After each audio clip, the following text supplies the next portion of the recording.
Hola amigos. El tema histórico de hoy es un poco controversial, lo que lo hace más interesante. Se trata sobre el oficio más antiguo que tiene la humanidad, la prostitución. Prostitución sagrada.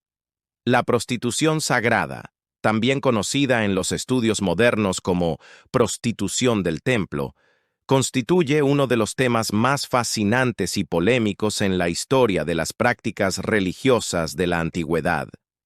Aunque el término como tal es un anacronismo, acuñado mucho después, durante la Ilustración, cuando los intelectuales europeos trataban de clasificar y explicar los ritos antiguos bajo sus propios marcos conceptuales. La idea misma hunde sus raíces en los complejos vínculos entre lo divino, la fertilidad y la sexualidad humana en el mundo antiguo.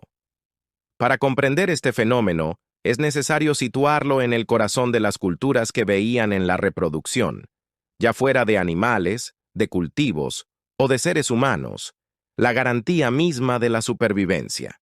La sexualidad, lejos de ser un tabú en estos contextos, era un lenguaje ritual y una fuerza cósmica que vinculaba a los hombres y mujeres con el orden universal. Fertilidad, diosas y el principio de lo femenino y lo masculino. En las primeras civilizaciones urbanas del creciente fértil, Sumeria, Akkad, Babilonia, Asiria, la sexualidad estaba estrechamente asociada con la fertilidad agrícola y la prosperidad del Estado. Los dioses y diosas de estas culturas no eran seres abstractos, sino fuerzas vivas que encarnaban los ciclos de la naturaleza.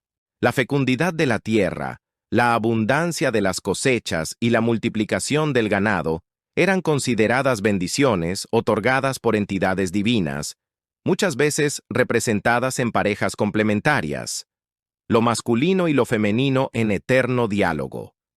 Entre las deidades femeninas destacaban Inanna en Sumeria, Ishtar en Babilonia y Astarte en Canaán, todas ellas vinculadas con la sexualidad, el amor, la guerra y la fertilidad.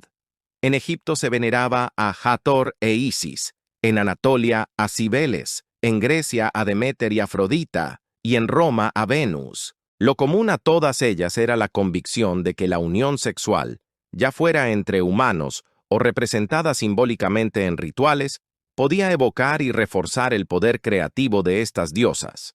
En este marco se entendían las prácticas que los estudiosos modernos han llamado prostitución sagrada, hombres y mujeres que, en los templos dedicados a estas divinidades, participaban en rituales sexuales con un carácter religioso, a menudo en conexión con festividades agrícolas o ceremonias de renovación cíclica.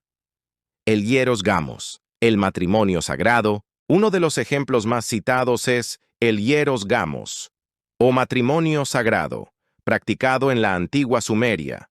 En este ritual, el rey, considerado en ocasiones como una figura semidivina, mediador entre los dioses y los hombres, se unía sexualmente con una sacerdotisa que representaba a la diosa Inanna. Este acto no era simplemente una unión carnal, sino la escenificación del vínculo entre el cielo y la tierra, entre lo divino y lo humano.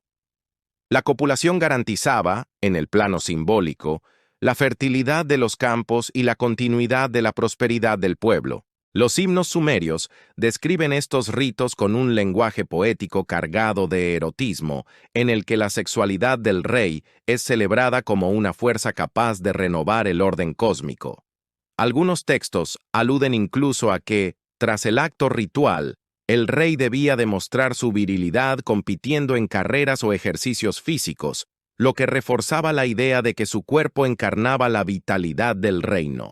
Sin embargo, los especialistas modernos discuten todavía si estas prácticas fueron literales o si deben entenderse de manera simbólica, como parte de un complejo entramado de representaciones religiosas. Heródoto y la visión griega de Babilonia. Gran parte de la idea de la prostitución sagrada proviene de los testimonios de autores griegos y romanos, entre ellos Heródoto, considerado el padre de la historia.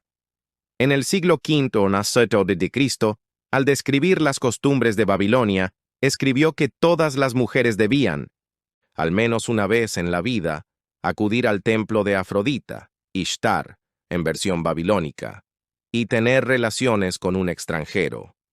Según su relato, la mujer no podía rechazar la propuesta de ningún hombre, y el dinero recibido por el acto era consagrado a la diosa. Tras cumplir con esta obligación, regresaba a su vida cotidiana. Este pasaje, sin embargo, ha sido motivo de intensas discusiones. Muchos historiadores modernos creen que Heródoto malinterpretó los rituales babilónicos o que proyectó en ellos la mirada moralizante de los griegos hacia los rituales orientales. La idea de que miles de mujeres se ofrecieran sexualmente en un templo resulta poco verosímil desde el punto de vista logístico y social. Además, otras fuentes contemporáneas no corroboran del todo su relato. Lo que sí es cierto es que en las culturas mesopotámicas existían servidores del templo, tanto hombres como mujeres, dedicados al culto de las diosas de la fertilidad. Algunos de ellos podían participar en rituales eróticos o desempeñar funciones de carácter simbólico relacionadas con la sexualidad, aunque reducir toda esta complejidad al término prostitución sería simplificar demasiado. Críticas romanas y exageraciones literarias. Autores posteriores, como Estrabón, también se refirieron a estas prácticas. En su descripción de Corinto, mencionó que el templo de Afrodita albergaba a miles de prostitutas sagradas. Una cifra tan elevada, sin embargo, parece más un recurso retórico que una descripción literal, ya que el espacio físico de un templo difícilmente podría acoger a tal cantidad de personas. Estas exageraciones cumplían una función: resaltar la supuesta decadencia moral de Oriente frente a los valores del mundo grecorromano. La literatura romana solía presentar a los rituales orientales como espectáculos de lujo, exceso y desenfreno. En ese contexto, las mujeres consagradas a los templos eran vistas con una mezcla de exotismo y repulsión, un ejemplo de cómo los prejuicios culturales influyen en la interpretación de las prácticas religiosas ajenas. Sexo, ritual y simbolismo. Más allá de las exageraciones y los juicios morales, lo que sí puede afirmarse es que en muchas sociedades antiguas, la unión sexual fue utilizada como un lenguaje ritual. La relación erótica, cargada de simbolismo, representaba la unión de fuerzas cósmicas, cielo y tierra, vida y muerte, orden y caos. No se trataba únicamente de un acto físico, sino de un modo de inscribir el cuerpo humano en la dinámica del universo. En este sentido, los servidores y servidoras de los templos no deben imaginarse como prostitutas en el sentido moderno, sino como agentes rituales cuya sexualidad tenía un valor sagrado. Su entrega corporal no era un comercio individual, sino una forma de servicio a la divinidad y a la comunidad. El hecho de que recibieran dinero en algunos casos no puede equipararse con el intercambio mercantil de la prostitución secular, ya que esos recursos eran destinados al templo o a la diosa. Influencia en otras expresiones culturales. La teatralización de estos ritos también tuvo repercusiones en otras áreas de la vida cultural. La danza, el canto y la representación simbólica de la fertilidad en festivales y ceremonias derivaron de estas prácticas. En Grecia, por ejemplo, las celebraciones en honor a Deméter o Dioniso incluían representaciones dramáticas y coros que evocaban los mitos de fertilidad. Se puede argumentar que el origen del teatro occidental está vinculado a esta tradición ritual de encarnar en el cuerpo humano las fuerzas divinas. En estos contextos, la prostitución sagrada no solo tenía un propósito religioso, sino que también funcionaba como una forma de cohesión social y cultural, un recordatorio de que la fertilidad de la comunidad dependía de la armonía con lo divino. Debates modernos. Los estudios actuales sobre la prostitución sagrada son cautelosos.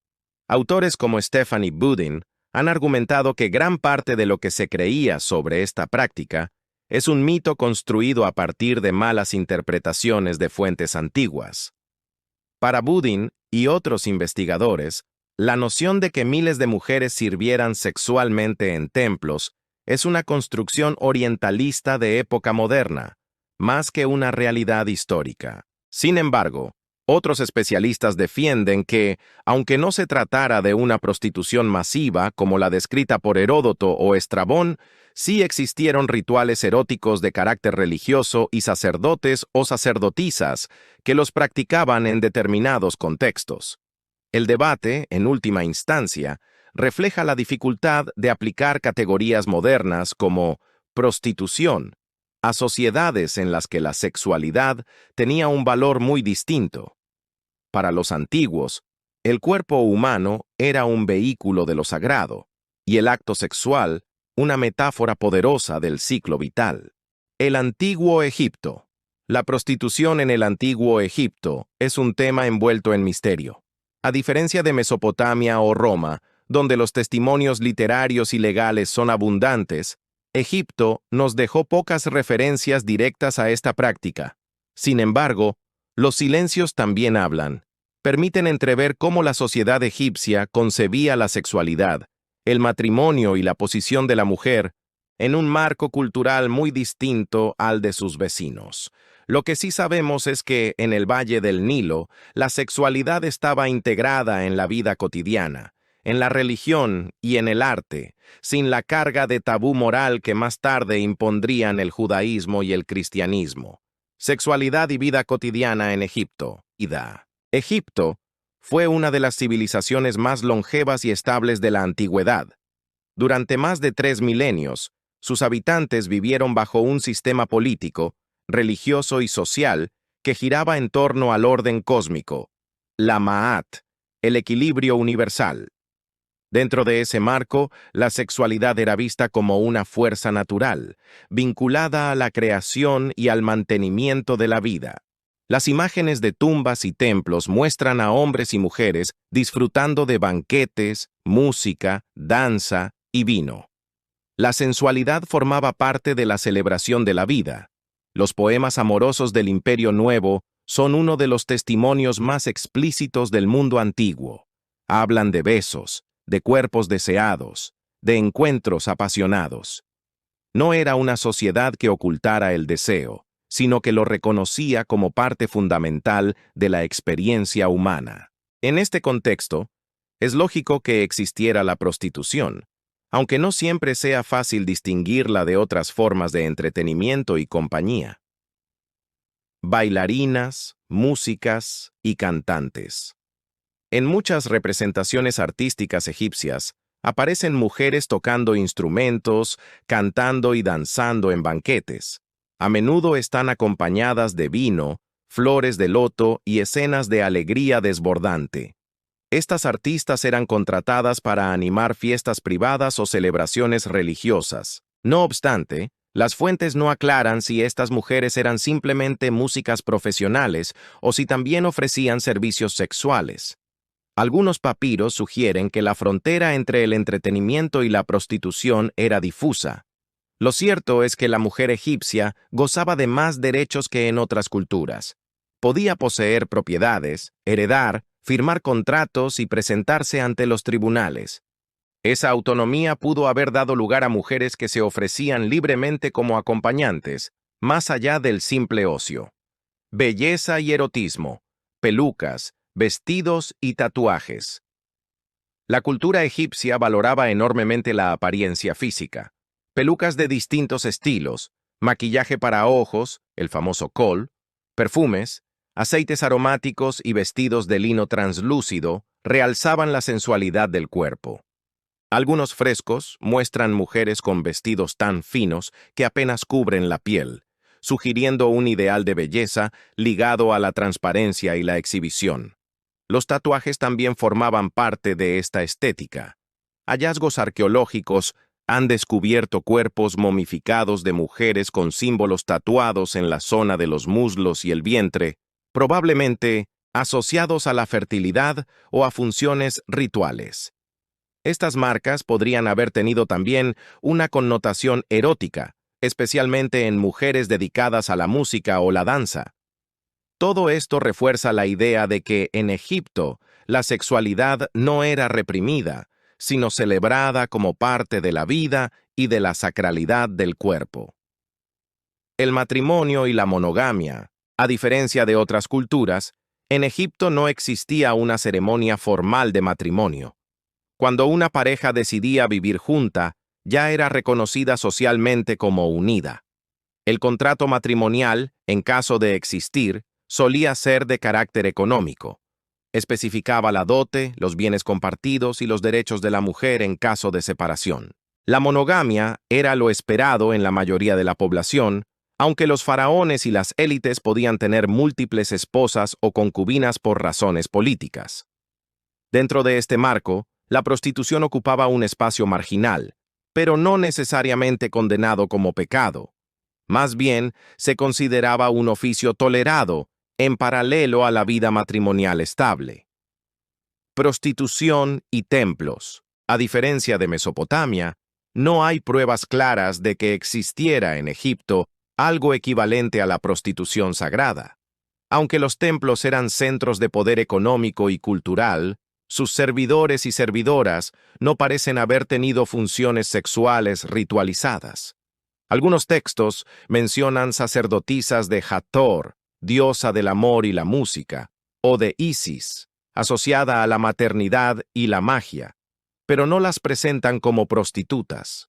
Posible que los griegos y romanos, acostumbrados a escuchar historias sobre prostitución del templo en Oriente, proyectaran estas ideas también sobre Egipto, aunque no correspondieran a su realidad. Estatus social de las prostitutas. Aunque Egipto reconocía más derechos a la mujer que otras civilizaciones antiguas, la prostitución probablemente estaba situada en los estratos bajos de la sociedad. Las prostitutas podían ser mujeres libres en busca de ingresos, pero también esclavas explotadas por sus dueños. No se han hallado leyes egipcias que prohíban la prostitución, lo que indica que era tolerada. Sin embargo, la falta de textos específicos hace difícil saber hasta qué punto estaba regulada o qué estatus jurídico tenían las mujeres que ejercían. Prostitución y extranjeros. Un aspecto interesante es el vínculo entre prostitución y población extranjera. En los puertos del delta del Nilo y en ciudades como Tebas o Memphis, donde circulaban mercaderes, soldados y viajeros, debió de haber prostíbulos o espacios de encuentro sexual para satisfacer la demanda. Es posible que muchas prostitutas fueran extranjeras o de origen humilde, lo que reforzaba la visión de su oficio como marginal en comparación con las mujeres egipcias casadas y respetables. Prostitución y moralidad egipcia.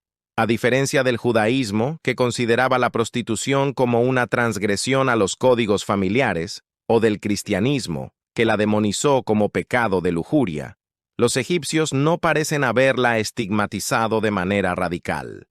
En su cosmovisión, lo que importaba era el equilibrio de la Ma'at, el orden y la armonía del mundo. Si la prostitución contribuía a la economía, al entretenimiento y no amenazaba la estabilidad familiar, podía ser tolerada. Más bien, se percibía como un oficio más, necesario para algunos y despreciado por otros, pero no condenado por el sistema religioso. El legado egipcio. La falta de textos explícitos ha llevado a que la prostitución en Egipto sea un terreno de especulación.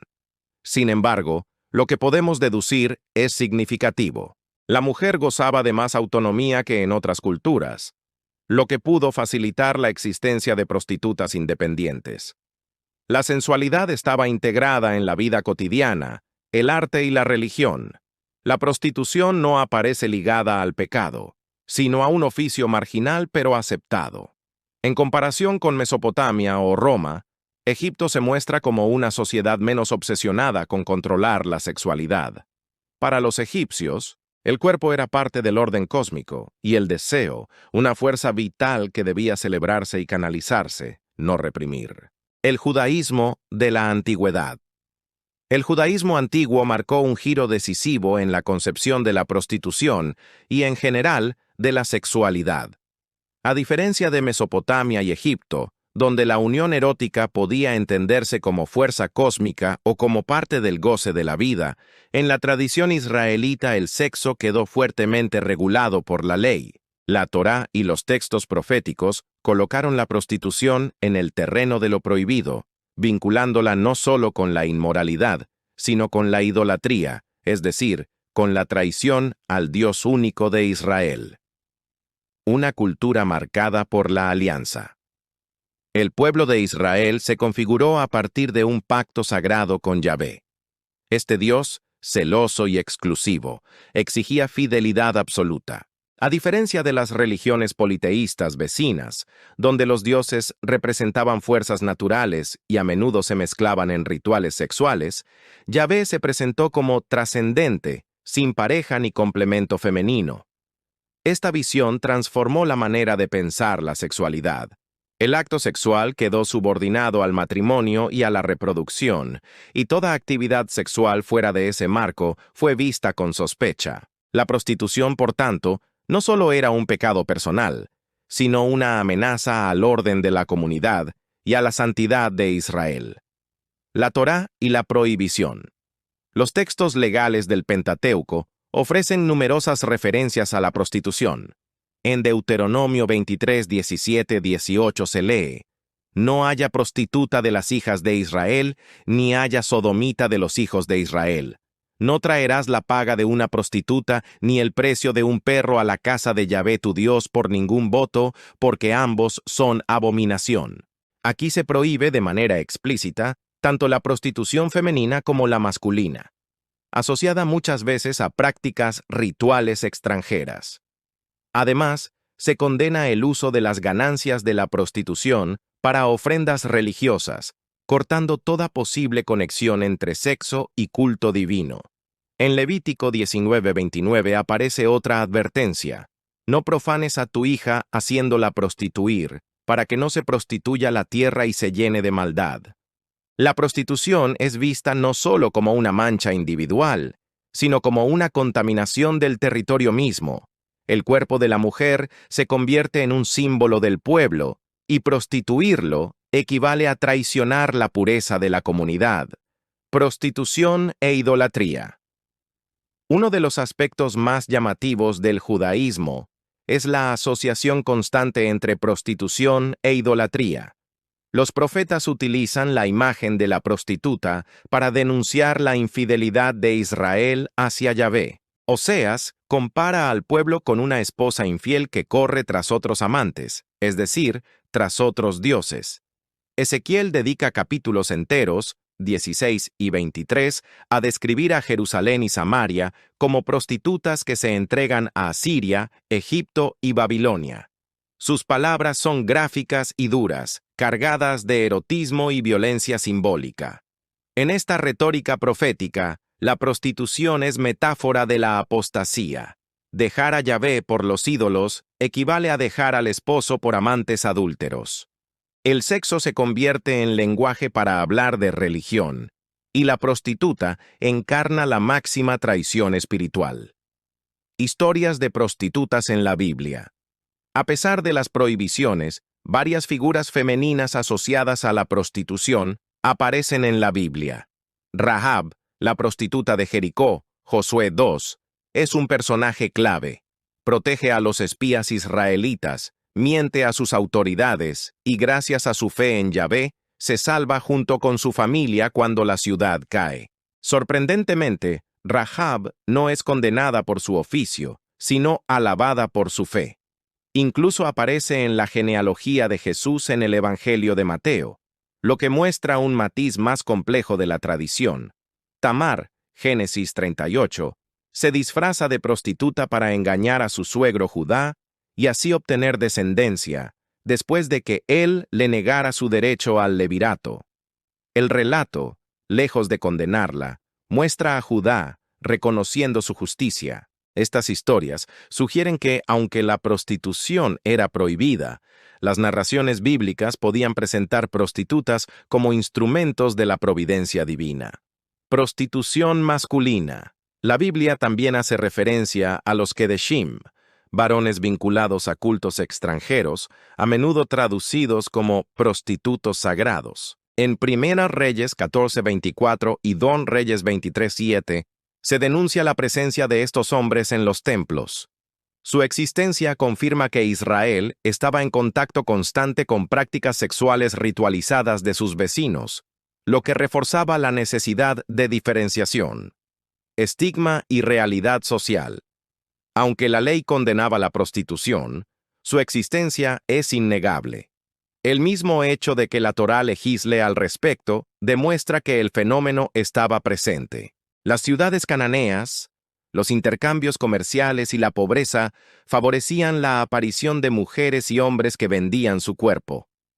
El judaísmo antiguo, sin embargo, no parece haber organizado burdeles institucionalizados como en Grecia o Roma. La prostitución era más bien un fenómeno marginal, tolerado en la práctica pero siempre condenado en el discurso oficial. El matrimonio como protección, parte del rechazo a la prostitución, se explica por el valor central del matrimonio en la sociedad israelita. El pacto conyugal no era solo una unión privada, sino un reflejo del pacto entre Dios e Israel. La fidelidad matrimonial aseguraba la estabilidad familiar, la transmisión de la herencia y la continuidad del pueblo.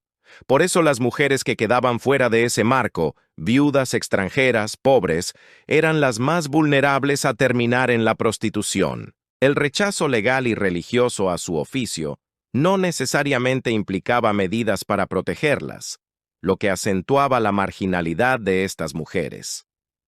Evolución en el judaísmo del Segundo Templo. Tras el exilio en Babilonia y la construcción del Segundo Templo en Jerusalén, la comunidad judía reforzó su identidad a través de normas más estrictas.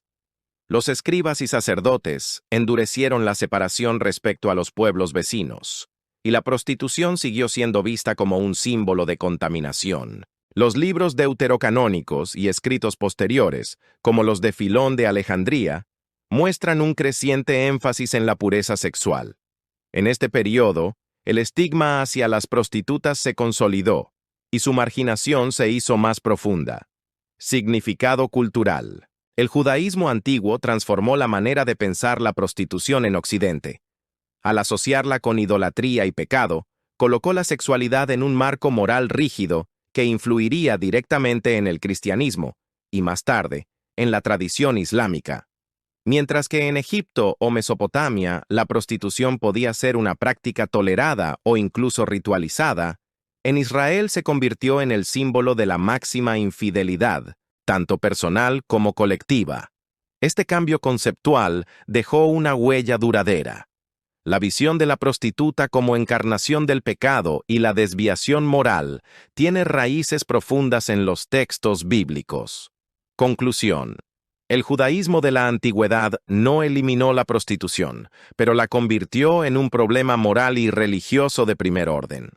Las prostitutas existían en la sociedad, pero su figura fue cargada de significados negativos: infidelidad, impureza, idolatría. Sin embargo, la propia Biblia ofrece relatos donde estas mujeres aparecen como protagonistas de la historia de la salvación. Rahab y Tamar muestran que, incluso desde los márgenes, la prostituta podía convertirse en un instrumento del plan divino. De este modo, el judaísmo inauguró la ambivalencia que marcaría la historia posterior de la prostitución en Occidente: rechazo normativo y, al mismo tiempo, reconocimiento de su inevitabilidad. Grecia.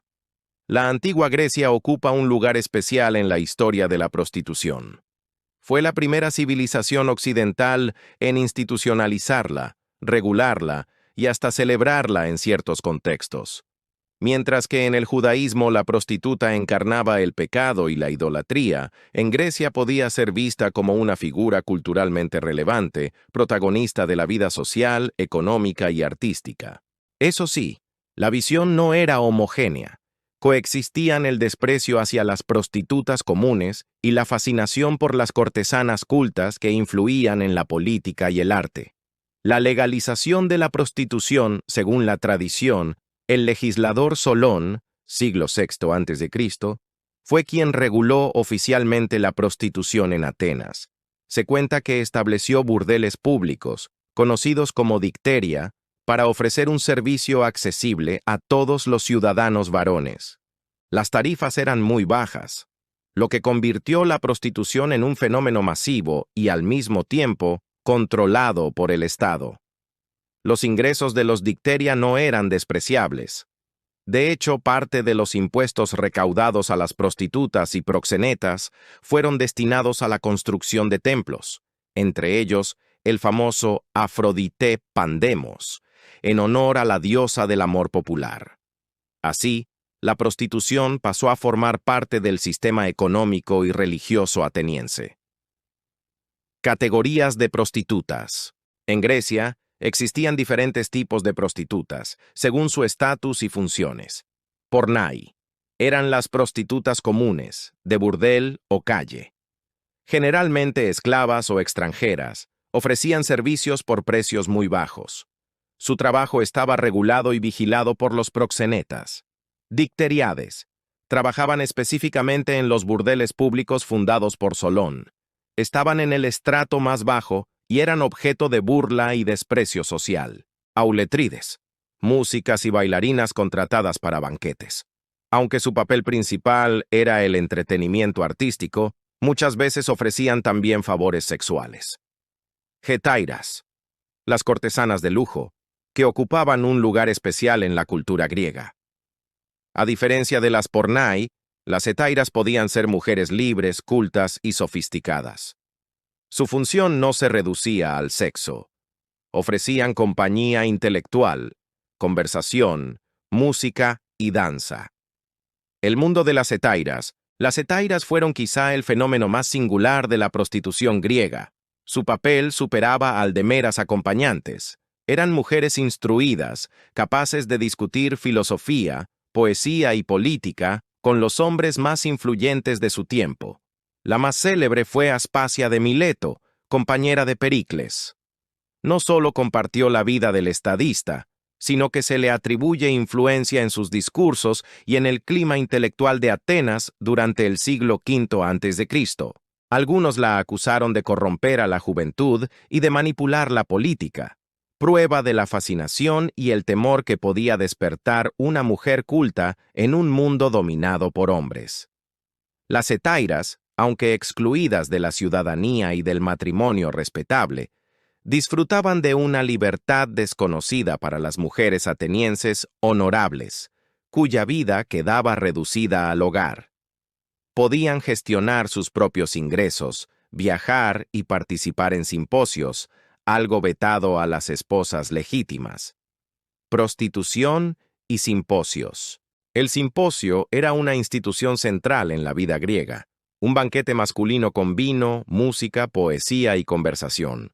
Allí se reunían ciudadanos para debatir sobre política, filosofía y amor, siempre en un ambiente festivo.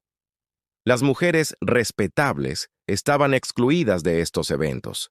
En su lugar, los anfitriones contrataban a hetairas, auletrides y esclavas para animar la velada. Las prostitutas no solo ofrecían placer sexual, sino que formaban parte de la dinámica cultural del banquete. En muchos casos, eran musas y participantes activas en el intercambio intelectual. Prostitución y religión. La prostitución también se vinculaba a la religión. En Corinto, el templo de Afrodita fue famoso por su relación con prostitutas consagradas a la diosa. Estrabón habla de más de 1000 mujeres en su servicio, aunque los historiadores modernos consideran esa cifra una exageración. Lo importante es que, en el imaginario griego, Afrodita estaba íntimamente asociada al amor y al deseo físico, lo que legitimaba la presencia de prostitutas en festividades religiosas. De hecho, algunas ciudades costeaban prostitutas para homenajear a la diosa, reforzando la conexión entre lo erótico y lo sagrado. Prostitución masculina. La prostitución no fue exclusiva de las mujeres. En Grecia existía también la prostitución masculina, especialmente vinculada a la pederastia. Jóvenes adolescentes, erómenos, podían ofrecerse a hombres adultos, erastés, a cambio de regalos o dinero. Aunque la pederastia era una institución educativa y cultural en la élite, cuando había un intercambio económico, se consideraba prostitución. El estigma era fuerte. Un ciudadano adulto que se prostituía perdía sus derechos políticos. La prostitución masculina, por tanto, estaba permitida para jóvenes y esclavos, pero prohibida para varones libres en edad adulta. Críticas y tensiones morales. No todos los griegos miraban con buenos ojos la prostitución. Filósofos como Sócrates y Platón reflexionaron críticamente sobre el amor y el deseo. Platón, en su obra El banquete, exaltó el amor espiritual por encima del físico. Para él, el deseo carnal podía degradar al hombre si se reducía a lo material, y la prostitución era un ejemplo de esa degeneración. Sin embargo, incluso Platón reconocía que la prostitución era inevitable y, en cierto sentido, funcional para la ciudad, pues servía como vía de escape para las pasiones desordenadas. Aristóteles, más pragmático, también consideró que su existencia ayudaba a preservar el orden social. Prostitución y política. La prostitución en Grecia no estuvo exenta de dimensión política. Algunos escándalos involucraron a getairas famosas, acusadas de manipular a los poderosos. El caso de Phryné, una hetaira de gran belleza, es paradigmático. Fue juzgada por impiedad, pero su defensor la hizo descubrir su cuerpo ante los jueces, quienes, impresionados, la absolvieron. Este episodio muestra hasta qué punto las prostitutas podían convertirse en figuras públicas capaces de desafiar al sistema judicial y político. Estigma y fascinación. En síntesis, la prostitución en Grecia fue ambivalente. Por un lado, las pornai eran despreciadas, marginadas y explotadas, reducidas a su valor económico. Por otro, las hetairas alcanzaron un nivel de reconocimiento cultural único en la antigüedad, llegando a influir en la política, la filosofía y el arte. Esa dualidad refleja la tensión de la sociedad griega entre la represión de la mujer en la esfera doméstica y la fascinación por la mujer libre y erótica en los espacios públicos de la cultura. Legado cultural. La prostitución griega dejó una huella profunda en Occidente. La idea de regularla como necesidad social, la diferenciación entre prostitutas comunes y cortesanas cultas, y la asociación con la vida intelectual de los banquetes, marcaron el imaginario europeo durante siglos. El contraste con el judaísmo no puede ser más fuerte. Mientras que los profetas denunciaban a la prostituta como símbolo de idolatría, los griegos podían erigirle templos y celebrarla como musa. Esa tensión entre condena moral y reconocimiento cultural acompañará a la prostitución en la historia posterior. Conclusión. En la antigua Grecia, la prostitución fue a la vez institución social, instrumento económico, práctica religiosa y fenómeno cultural. Desde los burdeles baratos hasta las cortesanas influyentes, las prostitutas ocuparon un lugar visible en la vida de la polis. La sociedad griega, que relegaba a las mujeres respetables al hogar, permitió a las hetairas una libertad excepcional. Podían hablar, pensar y decidir en un mundo masculino. Esa paradoja convirtió a la prostitución en Grecia en un espacio de contradicciones, donde se cruzaban el desprecio y la admiración, la marginalidad y el poder. Roma. La prostitución en la antigua Roma ocupó un lugar central en la vida urbana, legal y cultural. Roma heredó de Grecia parte de su organización y categorías, pero le dio un carácter aún más institucional y regulado. En la capital del imperio, la prostitución estaba plenamente integrada al tejido social. Era tolerada, registrada y hasta grabada con impuestos. Al mismo tiempo, las prostitutas se encontraban entre los sectores más estigmatizados de la sociedad, condenadas al estatus de infames. La tensión entre aceptación práctica y desprecio moral define su historia en Roma. Prostitución legal y registrada. En Roma, la prostitución era legal y estaba supervisada por las autoridades. Las mujeres y hombres que ejercían el oficio debían inscribirse ante un magistrado local. generalmente un edil, encargado de la moral pública y de la supervisión de mercados y espectáculos. El registro incluía nombre, edad, lugar de nacimiento y el seudónimo profesional con el que trabajaban. Esta inscripción era irreversible. Una vez registrada, la mujer quedaba marcada como prostituta de por vida, con todas las consecuencias sociales que ello implicaba. El Estado veía la prostitución como un mal necesario. Permitía satisfacer los deseos masculinos sin poner en riesgo el orden familiar ni la herencia. Además, generaba ingresos gracias al impuesto meretricio, introducido bajo el emperador Calígula en el siglo I a.C. Espacios de prostitución. La vida urbana de Roma ofrecía múltiples espacios donde las prostitutas trabajaban. Lupanaria, burdeles. El término deriva de lupa, loba, que era una forma despectiva de llamar a las prostitutas. Los burdeles podían ser pequeños locales con celdas o complejos más amplios con decoración erótica. El más famoso es el Lupanar de Pompeya, conservado tras la erupción del Vesubio, con frescos que representaban distintas posturas sexuales. Tabernae y Cauponae, tabernas y hostales donde camareras y sirvientas ofrecían servicios sexuales. La asociación entre vender vino y vender placer era tan fuerte que las tabernas se veían como lugares de promiscuidad. Thermae, baños públicos. Centros de ocio mixto, donde además de bañarse y socializar, era común encontrar prostitutas. Los baños eran espacios de libertad sexual, tolerados por la sociedad. Calles y arcos. Las prostitutas ejercían bajo los fornices, arcos de los acueductos y edificios. De allí deriva el término fornicatio, que siglos después se convertiría en fornicación. Festivales y juegos. Durante celebraciones religiosas como los dedicados a Venus o Flora, el ambiente de permisividad abría aún más oportunidades. Después de espectáculos en el anfiteatro o las carreras de circo, las prostitutas esperaban a las multitudes que salían en busca de diversión nocturna. Categorías y jerarquías. En Roma existían distintos niveles dentro de la prostitución. Meretrices, las prostitutas registradas oficialmente.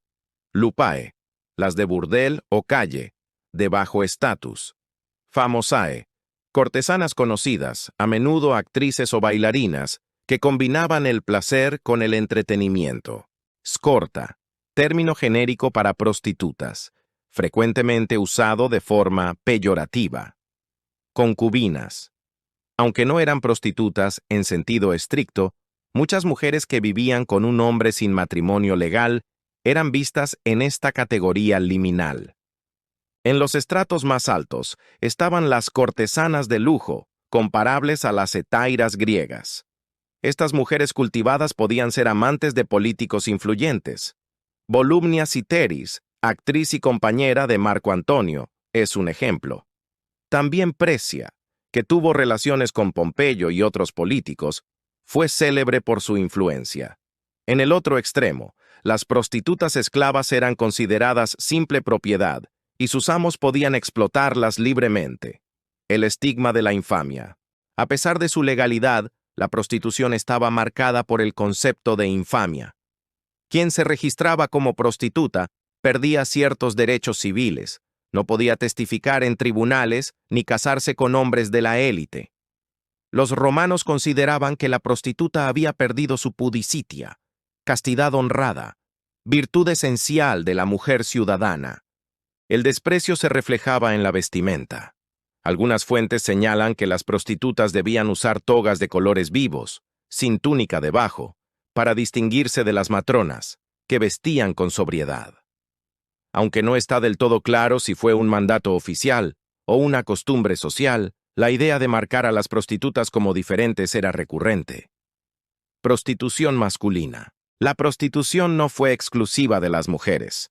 Existían prostitutos varones, conocidos como exolletes o sinaedi, que ofrecían sus servicios a otros hombres o a mujeres. En general, eran esclavos jóvenes, cuyos cuerpos podían ser explotados sin restricciones. Para los ciudadanos romanos libres, prostituirse era una deshonra aún mayor que para las mujeres. La pérdida de masculinidad y dignidad lo convertía en un estigma absoluto.